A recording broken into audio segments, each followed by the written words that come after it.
Hi, this is Michelle Adams with the Law Office of Michelle Adams. And today we are talking about the gift of your story. And I think this is always so fascinating because we all have so many rich stories about ourselves and maybe about loved ones. And how often have we taken the time to actually preserve those stories? I think about times when I would talk to my grandmother, my paternal grandmother, and she would tell me about growing up on the farm in Jamaica, on the island of Jamaica, and how she would ride bareback on horses and, feed the chickens and the cows and things along those lines. And of course, when you're young, you kind of nod your head, like, yeah, okay, that's great.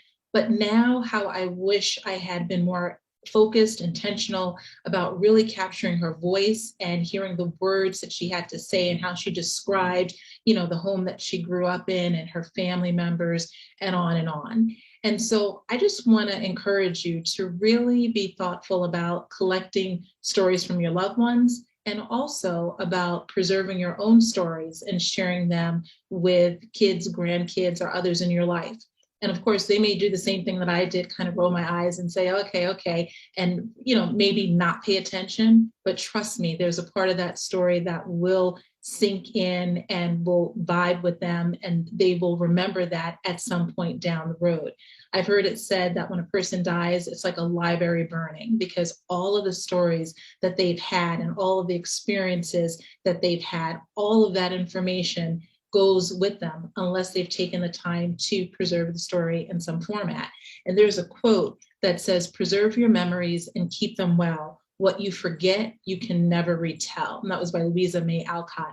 So think about those memories that you want to preserve. And also, this is an estate planning note, think about perhaps you do keep a journal. I have had journals since I was in the fifth grade. And maybe some of the things that you wrote in the fifth grade were not so incriminating, but perhaps some of the things that you're writing now, you may not want to share with other people, or maybe you do. So this is a time to consider if there are items such as journals or diaries, that if there is something that you want people to preserve and to remember, that you put someone in charge specifically over those assets, or those books, someone that will take care of them and not just kind of look at it and toss it to the side thinking, okay, this was the ramblings of my family member.